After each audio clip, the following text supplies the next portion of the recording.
So we have some questions for you. Do you believe that, and we're going to start silly, do you believe that your inner being exists? Sometimes I just have a shit fit with all your interpretations, but yes.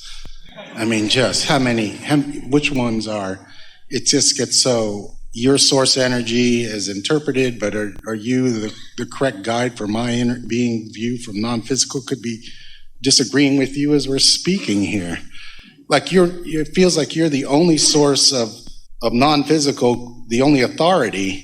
And it's like, well, where are the other speakers that are authorities, and which is my own authentic authority? And as if disagreeing with you doesn't feel good, I'll agree with it. I love your happiness, but sometimes I get pissed. It's like, who are you? Like, who made you God? Just straight up. I can't. I don't know why it always gets me going. I've always been a good boy for a long time, but sometimes you want to end it? I can just go sit down. Truly. Like if I can sit and you can hear you talk to other people and I'm like disagreeing a little bit in my head, and I don't know if it's my own inner being disagreeing with you, there's something about it. I know I love you. You set me up, I can feel it. Yes, I'll answer your question. Well, we don't have any more questions for you. It's a difficult thing to be standing in a situation that you know you don't want, and listen to us say to you that what isn't the place that you are best suited to put your attention. And right there, as you're a physically focused person who is logical in your thinking, who can see and hear and so forth, it feels weird for someone to say, but this isn't the reality that we want you to focus upon, because if you focus upon that reality, it can't change. So then we try to call your attention toward a reality that we see. Well, we don't blame you. Just because we can see it doesn't mean that it's real. And if you're not seeing it, then it's not real to you. And it doesn't matter how many hours we spend telling you that what we see is real. If you can't see it, it doesn't feel real. And we get that. So we look for ways of helping you to find pieces of what we know is real, so that you can know a little bit too that it's real, so that through your own resources, we said this earlier today, and we really mean it for you, for everyone, but we really mean it for you. If you can't find a way to make an absolute correlation between what you're thinking and what's happening to you, then there is no guidance that will ever work for you. You can't take somebody else's word for anything. We have never spent any time trying to get anyone to do or not do anything. All we want to do is introduce you to the laws of the universe as we know them to be. And hopefully you'll put yourself in a place where there'll be some cognitive association between what this feeling yields to me consistently over time and what this feeling yields to me consistently over time. We know so well that if we could, or you could, snap your fingers and suddenly change the way your wife or anyone that you care about is looking toward you, that you would feel better. But what we know even more than that is that how you feel must not depend upon what that one woman does or doesn't do, because you turn all your power over to her. And when you've turned all your power over to someone, then you say to us, who do you think you are? And we say, we think we have power. We think that we have the power of the universe flowing through our understanding. We think that you have that same power too. But when someone else is behaving in a way that you can't control, and it is consistently over long periods of time sort of eating you up, then we think it's time for a new plan. Now, we'll acknowledge that it isn't comfortable to stand where you don't want to be and to listen to someone who appears to be happy anyway. But this is the message that we're giving you about your inner being. When you suffer, your inner being isn't. But there's another way of saying that. Your suffering is the indication of the difference of how your inner being feels. So It doesn't matter what your object of attention is. It doesn't matter who you're blaming. You're still holding yourself apart from who you really are and from what you deserve. You stand in a place of not having something that you want. Let's say a relationship. And then you say things to yourself, a sort of flawed premise of, once I get that relationship, then I'll be good to go. Then everything will be in place. Once that happens, then I'll be good to go. And what you're not realizing is that having that relationship is not going to change your patterns of thought. It's not going to change your relationship with your inner being, not for very long anyway. It might in the beginning cause you to be more in alignment because you're flowing more thoughts of appreciation toward one another. So you're more likely to be in alignment, but you just can't sustain connection to source energy by looking at anything that is. It's always got to be ongoing. That's why so many people, even within relationships, seem to always be looking for the next one and the next one and the next one and the next one. It's why most people are not very satisfied where they are. You don't need to keep changing partners or changing jobs or changing circumstances, but you do need to find continuing new ways of reflecting, because where you stand in any moment is always new. And so if you're looking for more that is new within it, then it goes better. The most significant thing is to realize that your first and foremost partner is your inner being. And we know we're out into that weird realm again, where we want you to care more about your relationship with who you really are than with anyone else. And so when you take the time to do that, then you're tuned into the whole of you. And when you're tuned into the whole of you, then you're more responsive to everything in your life, you see. What happens in most relationships, really situations of all kind, but let's really focus on relationships, is that you keep looking for what you need from the relationship. I feel better when you do this, or I feel better when you agree with me about that, or I feel better when we do these things together. And what happens is that puts your partner into a sort of bondage a little bit, because now your happiness seems to depend upon their behavior, and you just can't get very far with that unless they happen to just like every single thing exactly the way you like every single thing, which is rare. But you see, that's why we say you can't get there from there. You can't be in the middle of all of that mess and get there. But here's the thing that we really want to say in a way that you can really hear it.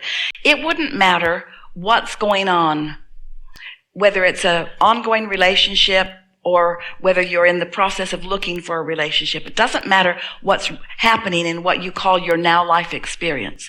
Under any and all condition, you have the ability to set yourself in a comfortable place, in a quiet setting, and quiet your mind and stop your vibrational pattern for 15 minutes. You have the ability to do that.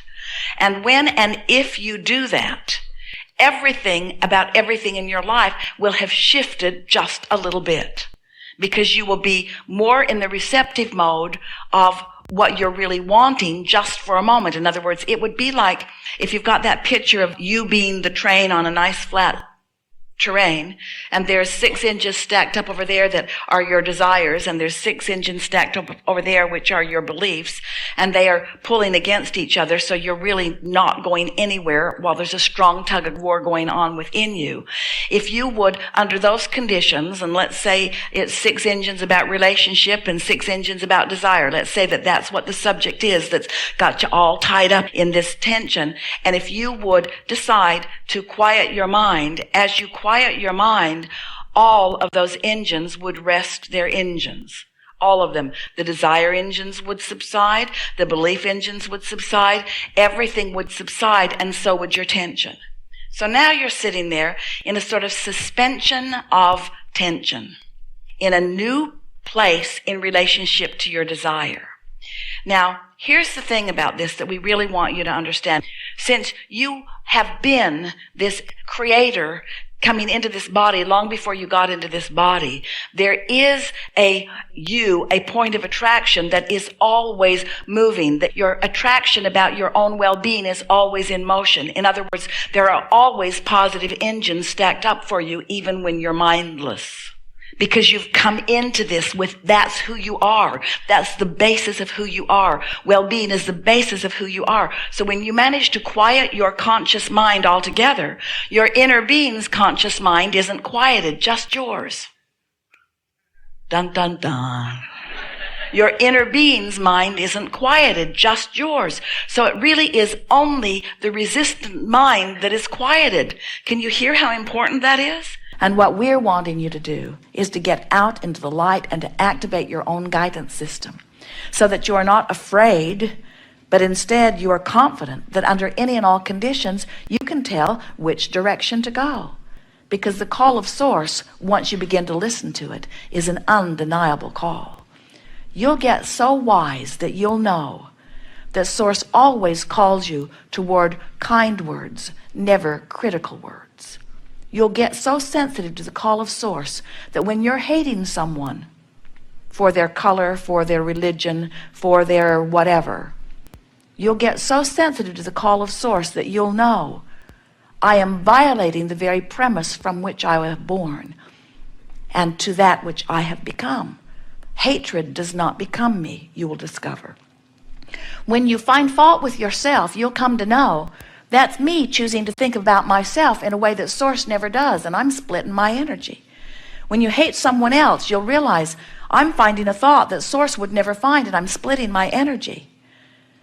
When you drop bombs in the name of God, no matter which side of the battle you're on, we promise you your energy is split. You never, ever, ever do anything like that from your place of alignment with Source.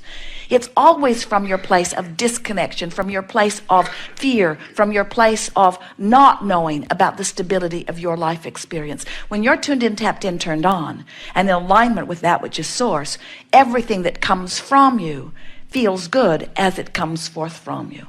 And so, in time, with a little bit of practice, worse, better, worse, better, worse, better, worse, better, you'll get so in sync with the natural rhythm of who you are that you will be able to look at something that is abhorrent in nature, maybe the behavior of your government or someone else's, maybe the behavior of someone in your community, maybe the behavior of someone in your family or in your relationship. And you will be so accustomed to be in alignment with Source that you can see them in their behavior, in their condition that is abhorrent. And you will still be able to see them through the eyes of love because you have discovered what unconditional love really is. Unconditional love is training myself into the rhythm of who I am rather than responding to the conditions. Unconditional love is tending to my vibration first and then experiencing what law of attraction yields to me as a result of that, rather than looking out into an environment and attempting the impossible, which is to control conditions. You can't control your children, have you noticed? And when you try, they don't like you. And you don't like you either. When you understand that they've got guidance within them, and when you let your dominant intent be to live your life by example, which is to get in the flow of that which you are and be in alignment with that which you are as much as you can. When you set that example for your children, you teach them self-sufficiency. You teach them the only place that they will ever really find freedom and empowerment. You teach them that freedom and empowerment comes from personal alignment, and then they can go out into the world without hating and without altering conditions, and they can live happily ever after, going with the stream, living out the legacy that they set forth even before they were born into this body, and that they have added to every waking moment since. We've just given to you the best version that we've ever given of how this all fits together and of who you are. You are Source energy in physical bodies, and life is supposed to be good for you. And if it isn't, it is your doing. Because everything that you are living and everything that you are feeling is about only two factors: how fast your stream is flowing and which way you're pointed in it. And you've got control of both. Your life caused you to make your stream go the speed that it is going. The direction or choices that you are making are what are responsible for the way the stream is carrying you or beating you up.